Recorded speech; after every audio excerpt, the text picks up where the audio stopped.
I hadn't heard much about the Flatwoods monster case as I was growing up in ufology. I first got interested in 1958, and I'd heard about it and read about it in some encyclopedias and so forth.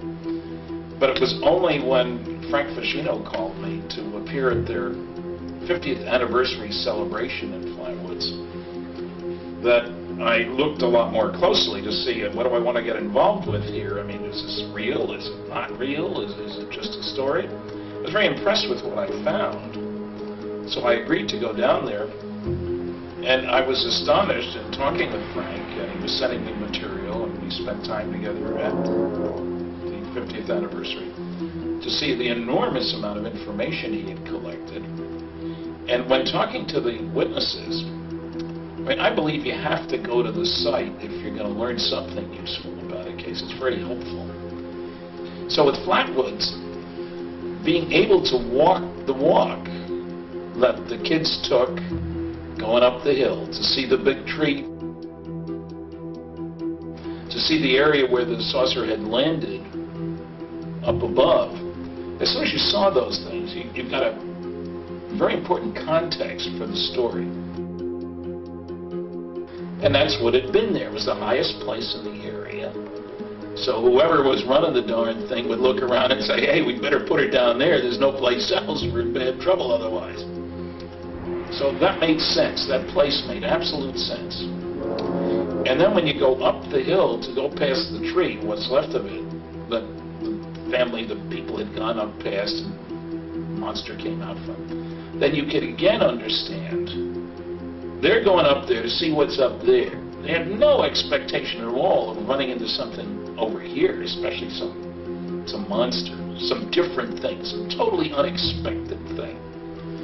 And so when you start looking at this and you talk to the witnesses and you find out that the kids got sick, got a whiff of this crazy gas or oil or whatever it was, maybe the two together, and how they understood it could make kids sick, and the kids were sick all night long.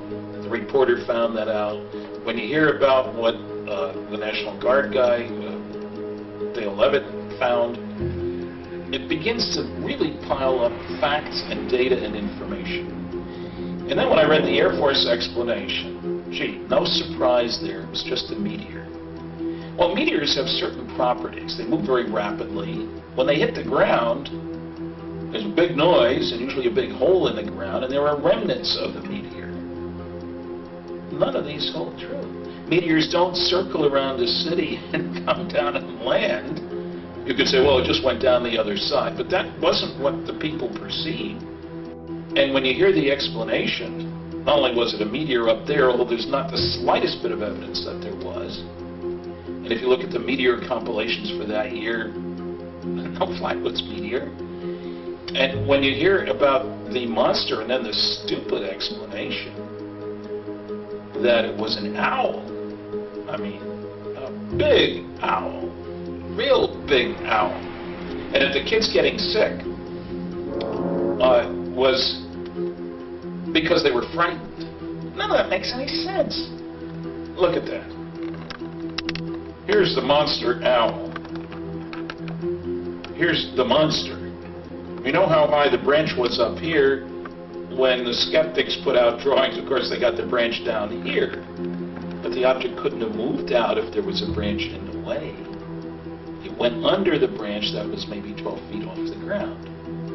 So, I don't know what this thing was. I suspect it was protective gear being run by somebody, maybe even remotely. And these seem to be antennas. Now, people were misled by the initial drawings that were put together as to what this was.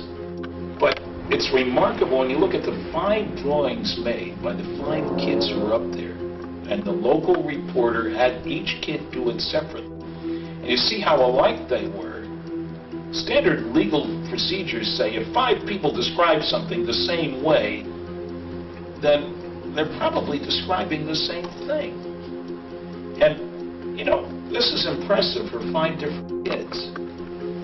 And this is peculiar. Nobody's ever reported a cowl-like affair, as like Ace of Spades, you know, a spade behind something. This is not like they copied it from a science fiction magazine. So you have an honest reporter who actually was willing to go on television with the kids and Mrs. May, primary witness. Now, I was favorably impressed with the witnesses, too. I get a real kick out of the people who attack witnesses but don't talk to them. Make up explanations. You know, they were just seeking attention. They wanted to be somebody. The attention UFO witnesses get is not usually very pleasant, especially in a small town. They get laughed at by the people in the community. These kids had nothing to gain. Mrs. May had nothing to gain. Oh, they went on television. Big deal. They were being accommodating to a local reporter, Mr. Stewart. And when you attack the people's credibility without giving any good reason for doing so, and when you ignore the data, and when you refuse to go to the site to see things firsthand or to talk to the firsthand witnesses, that's what Dr. Joe Nickel did with regard to this case. He was in Flatwoods, but he didn't go up to see the hill or the gully where the thing moved down, and he didn't talk to the witnesses, and he didn't go to the tree. What kind of investigation is that? One of the major contributions Frank Fashino has made to the investigation of the Flatwoods monster case is to dig out the Blue Book files. Difficult as it was, they were hard to read, but you look at all the witness testimony from that time. You know, people saying it was not a meteor. I have seen meteors.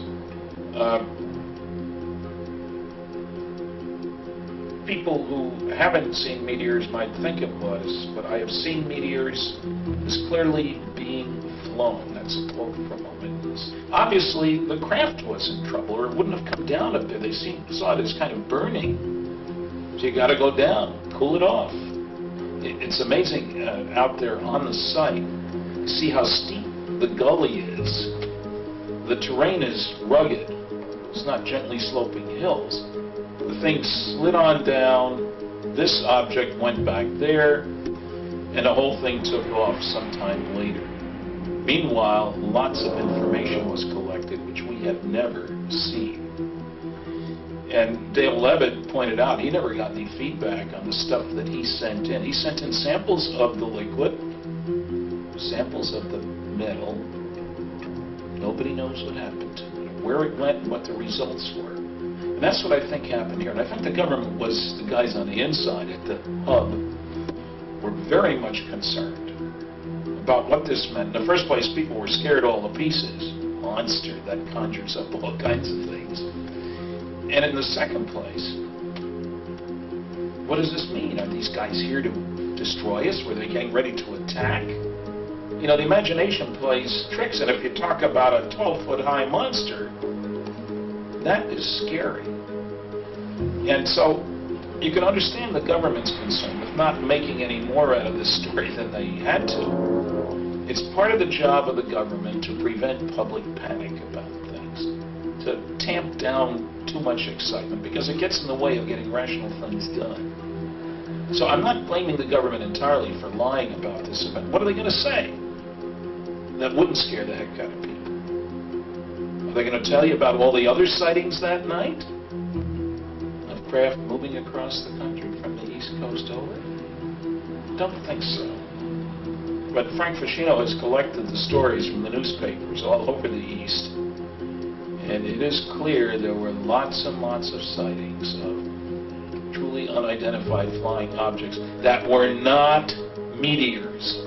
So Flatwoods is a good, solid case. Frank Fashino has collected more data on that case than has been collected in any other case that I'm aware of, and I've been on Roswell for 25 years. Frank has found the gold.